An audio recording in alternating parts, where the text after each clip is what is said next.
El relato que se presenta a continuación es delicado. Hace 17 horas, en la joya segunda sección de Manzanillo, se realizó la detención de una mujer en posesión de narcóticos. Lo que parecía un procedimiento estándar, dio un giro radical al examinar su teléfono móvil. La información contenida allí explica de manera cruda la realidad de las familias en Manzanillo, buscando a sus seres queridos durante meses sin respuestas. Revela por qué el sistema de videovigilancia municipal fallaba justo en los momentos cruciales y por qué los vigilantes contratados por la municipalidad no reportaban nada, a pesar de que los hechos ocurrían frente a ellos.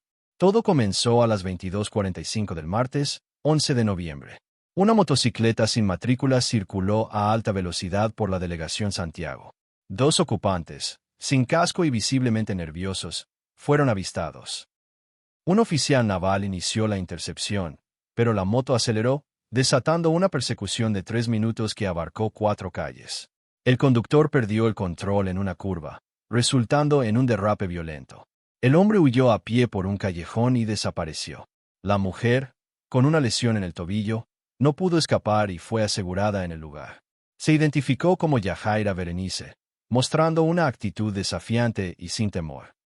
En su mochila se encontraron 36 dosis de cristal, una bolsa con 44 gramos de metanfetaminas, 2 radios operando en frecuencias no comerciales, un teléfono celular desbloqueado y $3,200 en efectivo.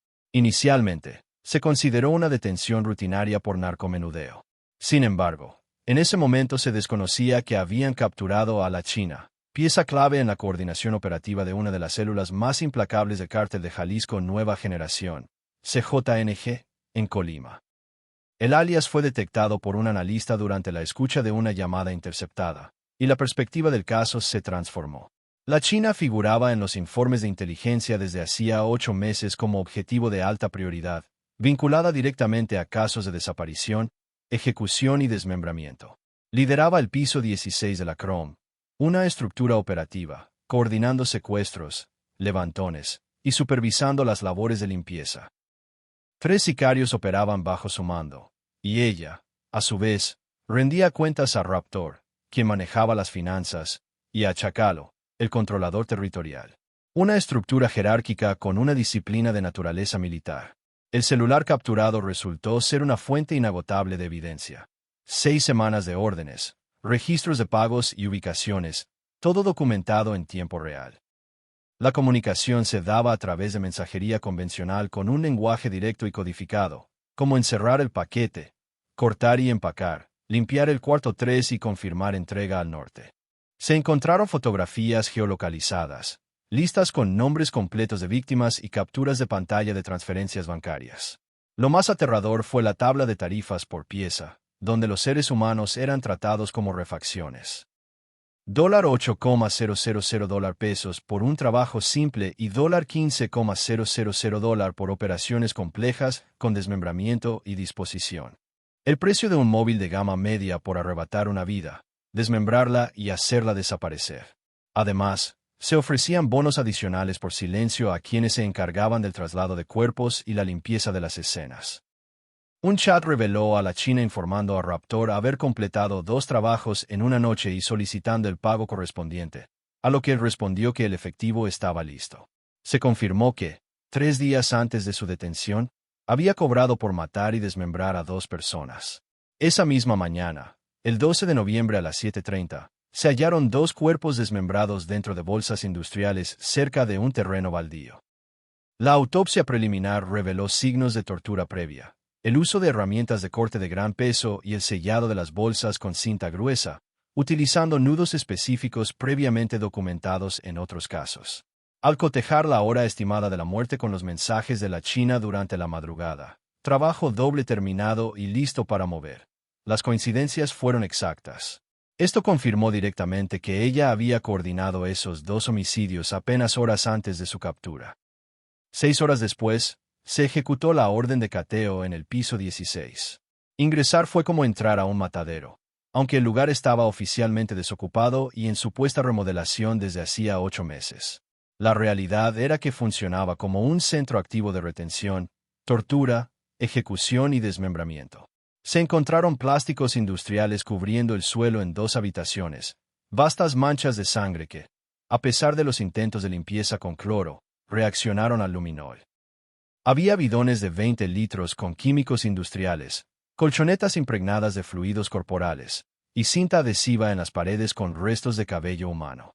Las cámaras de seguridad perimetrales habían sido saboteadas intencionalmente, cables cortados, grabadoras arrancadas y lentes apuntando al techo. Alguien se había asegurado de que no quedara ningún registro visual. La logística era escalofriantemente minuciosa.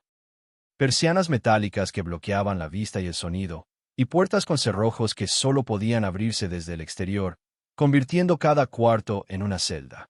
Se encontraron señales de uso reciente, como colillas de cigarro, envoltorios de comida, botellas de agua, fuente potencial de huellas dactilares y ADN, y guantes de látex. Las bolsas de plástico y los rollos de cinta eran idénticos a los utilizados en los cuerpos hallados, demostrando que todo el material necesario para ejecutar, desmembrar y empacar estaba organizado, listo y había sido usado sistemáticamente por meses. El análisis del celular se cruzó con carpetas de investigación de los últimos 6 meses, revelando de inmediato 3 casos resueltos. Primer caso: un estudiante de 23 años desaparecido el 14 de agosto tras salir de un bar. Su familia denunció la ausencia al día siguiente, pero las autoridades municipales demoraron 72 horas en iniciar la búsqueda, argumentando una posible huida por fiesta. 2 semanas después, sus restos desmembrados fueron hallados en bolsas cerca de una barranca, con nudos y plástico idénticos a los de cateo.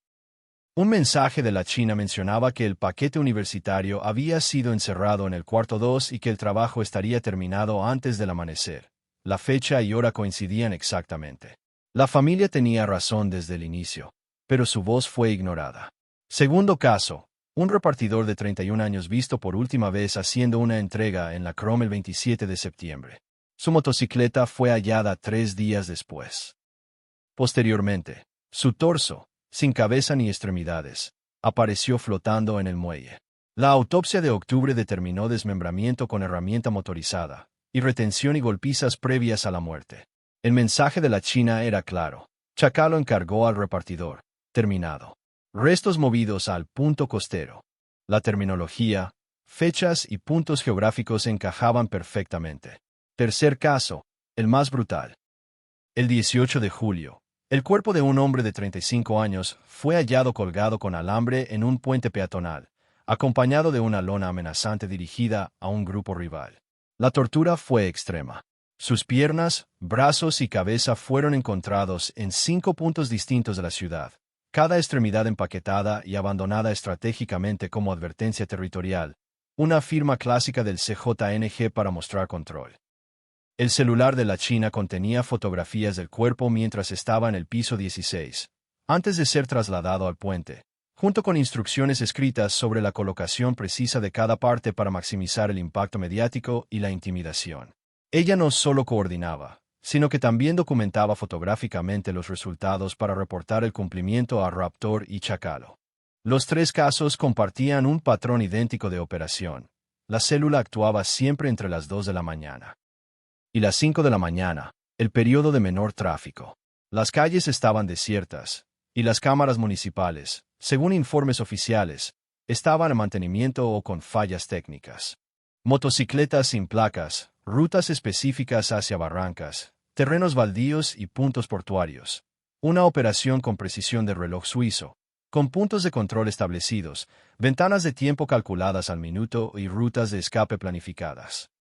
Todo esto apuntaba a un conocimiento interno y detallado de los horarios exactos de patrullaje municipal, sus rutas nocturnas y los momentos precisos en que ciertas zonas quedaban sin vigilancia.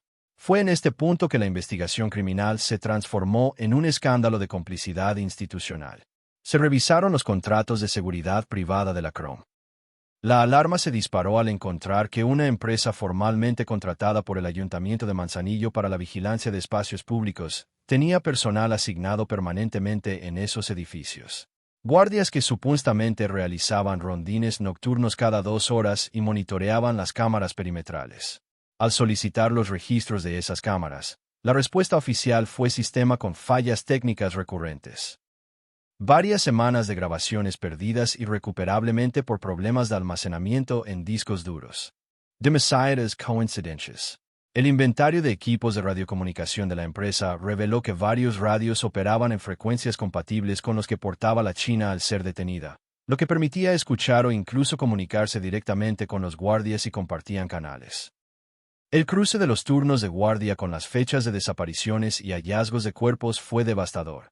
En 4 ocasiones, los guardias del piso 16 reportaron en sus bitácoras manuscritas que todo había transcurrido con normalidad, sin novedad, precisamente en las mismas noches en que el celular de la China documentaba operaciones activas de encierro, tortura, ejecución y limpieza en el piso 16 que ellos debían vigilar. La repetición de esta incompetencia en circunstancias idénticas no podía explicar un patrón tan perfecto y tan beneficioso para la operación criminal. Solo podía tratarse de una cobertura deliberada y consciente para que la célula operara sin riesgo de ser descubierta. Se solicitaron las hojas de servicio, bitácoras de rondín, contratos específicos con el ayuntamiento y registros de nómina. Se buscaban pagos duplicados, bonos o compensaciones irregulares que indicaran sobornos. Mientras avanzaba esta línea, el equipo forense encontró en el celular transferencias bancarias recurrentes desde cuentas asociadas a Raptor hacia cuentas personales de empleados activos de la empresa de seguridad municipal. Los conceptos eran vagos: apoyo operativo extraordinario, compensación por guardias adicionales, bono por servicios especiales nocturnos. Montos pequeños, entre $2,000 y $5,000 pesos, para evitar levantar banderas rojas automáticas, pero con una frecuencia reveladora, cada 10 o 15 días, como un reloj, y siempre pocos días después de las operaciones criminales documentadas. La prueba más irrefutable se halló en un chat grupal del teléfono de la China, administrado por ella, con su operador X y un tercer contacto guardado como el uniformado. En este grupo se coordinaban, con lujo de detalle, los horarios exactos en que el piso 16 estaría libre de rondines de vigilancia, confirmando ventanas horarias seguras para mover material, término usado indistintamente para droga o cuerpos. Un mensaje específico del uniformado avisaba a la China con horas de anticipación que las cámaras del sector 3 estarían fuera de servicio por mantenimiento programado, dejando la vía completamente libre para operar hasta las 5 de la mañana. Apenas 2 horas después de recibir esta confirmación, los registros mostraban a la China reportando trabajo, doble terminado en cuarto 2. La coordinación entre el aviso del guardia cómplice y la ejecución inmediata de la operación era tan directa que negarla resultaba imposible. Pero la protección no se limitaba a guardias privados. Había otro nivel de cobertura que involucraba directamente la infraestructura municipal. Al solicitar grabaciones de las cámaras de videovigilancia del ayuntamiento en el área, varias mostraban haber sido editadas digitalmente o presentaban saltos inexplicables en la línea de tiempo. Estos saltos ocurrían precisamente en los minutos críticos donde se esperaba ver el movimiento de motocicletas, el traslado de bultos sospechosos o la entrada y salida de personas del edificio. Los metadatos técnicos incrustados en los archivos demostraron irrefutablemente que habían sido manipulados después de su grabación original, y que las modificaciones se realizaron desde una terminal con credenciales de acceso administrativo al sistema centralizado del Ayuntamiento de Manzanillo. No era un fallo técnico por equipo viejo, ni corrupción de archivos, sino sabotaje digital deliberado para proteger a los criminales. Los registros de acceso al sistema en las fechas de manipulación revelaron solo 3 usuarios con privilegios de administrador. 2 eran técnicos de mantenimiento con horarios que no coincidían con las ediciones nocturnas. El tercero era un funcionario del área de seguridad pública municipal con acceso remoto configurado, quien había iniciado sesión múltiples veces desde una IP externa en horarios nocturnos, justo cuando las operaciones de la célula se llevaban a cabo. Este funcionario había trabajado en coordinación directa con la empresa contratista de seguridad en proyectos de expansión de cámaras. Las conexiones eran demasiadas para ser casuales. El ayuntamiento reaccionó rápidamente con un comunicado oficial negando cualquier complicidad, asegurando que todos los contratos cumplían los protocolos y que las fallas en las cámaras se debían a la antigüedad del equipo y falta de presupuesto, no a sabotaje intencional. Anunciaron una auditoría externa, pero para la autoridad investigadora y las familias, estas declaraciones sonaban a un control de daños político, no a una transparencia genuina.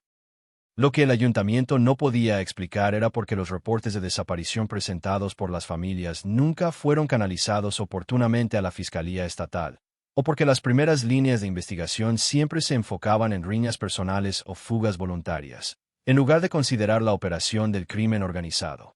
Había testimonios directos de familias que fueron activamente desalentadas por funcionarios locales. Una madre reportó la desaparición de su hijo de 23 años, y un funcionario le respondió textualmente que seguramente se había ido con la novia y regresaría cuando se le acabara el dinero. 3 meses después, hallaron su cuerpo desmembrado en una barranca. Ese joven era el estudiante universitario del primer caso.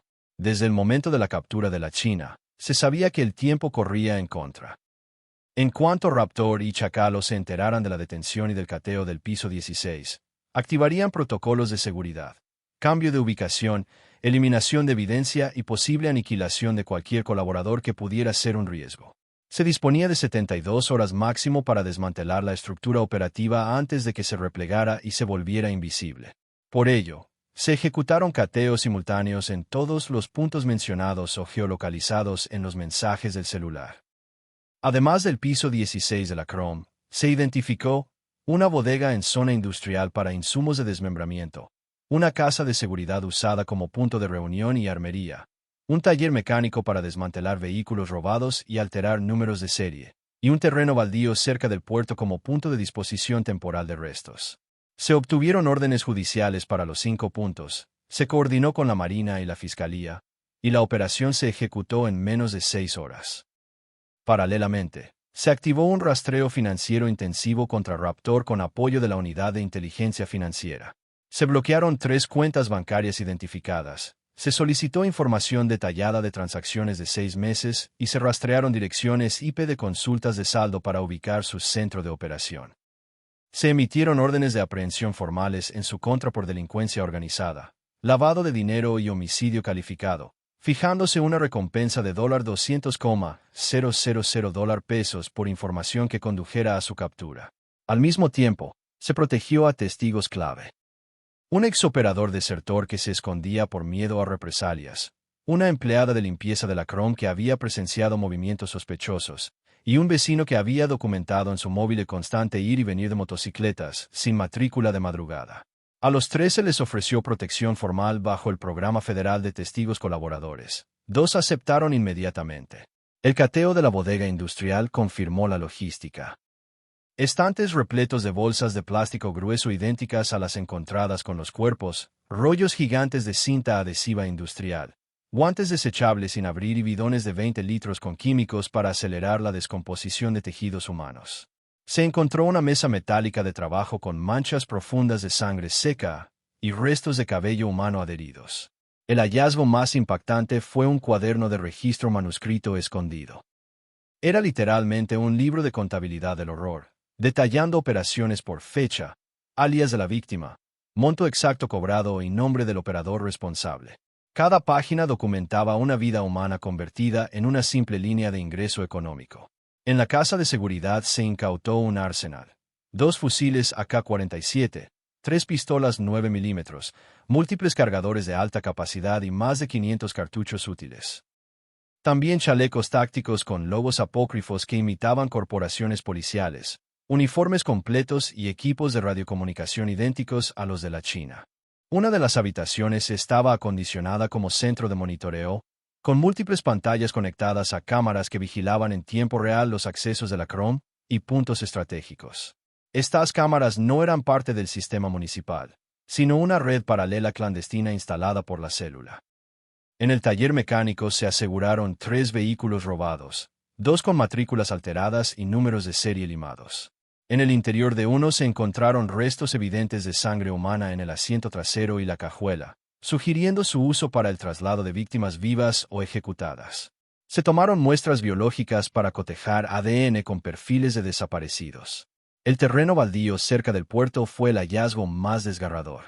A simple vista, parecía un lote abandonado. El binomio canino marcó inmediatamente múltiples zonas con reacción positiva a la presencia de restos humanos en descomposición. Tras acordonar la zona, las excavaciones recuperaron fragmentos óseos humanos, prendas parcialmente quemadas y más bolsas de plástico negro con restos en avanzado estado de descomposición. El terreno había sido utilizado sistemáticamente como fosa clandestina por meses, posiblemente años. La presión mediática se disparó. Medios locales y nacionales reportaron la captura de la China y los hallazgos espeluznantes. Las redes sociales se llenaron de testimonios de personas denunciando desapariciones en Manzanillo y señalando la omisión o la obstrucción deliberada de las autoridades municipales. Familias enteras se presentaron en la fiscalía para exigir el cotejo de perfiles genéticos de sus desaparecidos con los restos recuperados. Los cateos y el análisis forense confirmaron que no se trataba de delincuentes improvisados, sino de una estructura criminal, perfectamente organizada con logística planificada, proveedores, nómina regular, contabilidad meticulosa, lo más grave, protección institucional activa que les permitía operar con impunidad casi absoluta. Cuando una operación criminal de este tipo funciona abiertamente durante meses, a pesar de las denuncias, cuando las cámaras públicas se apagan misteriosamente en momentos críticos y los reportes de desaparición se archivan sin seguimiento, no se trata de mala suerte o falta de recursos. Se trata de complicidad institucional deliberada y pagada. Esto es lo más preocupante. No solo la China, Raptor o Chacalo. Es todo el sistema corrupto que, consciente o negligentemente, permitió su operación. Es el funcionario municipal que borró videos. Es el guardia de seguridad que avisaba de la ausencia de patrullas. Es el empleado de gobierno que desalentó denuncias de familias. Cada uno es una pieza en una maquinaria criminal que convirtió a Manzanillo en un lugar donde desaparecer a alguien era tan simple como pagar una tarifa y esperar 72 horas para que todo rastro se desvaneciera. Ahora, se tienen exactamente 72 horas para desmantelar por completo esa maquinaria. Las órdenes de aprehensión contra Raptor y Chacalo están activas. Los cateos simultáneos arrojaron resultados contundentes. Los testigos protegidos están colaborando. La pregunta que atormenta es: ¿cuántos funcionarios más están involucrados? ¿Cuántos empleados municipales recibieron pagos ilegales? ¿Cuántos guardias hicieron la vista gorda intencionalmente? ¿Cuántos expedientes de desaparición fueron archivados para proteger a la organización?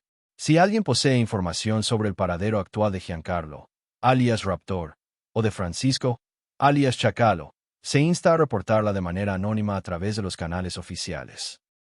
Si conocen a alguien desaparecido en Manzanillo en el último año sin respuestas satisfactorias, deben acercarse directamente a la Fiscalía General del Estado para el cotejo de perfiles genéticos con los restos recuperados.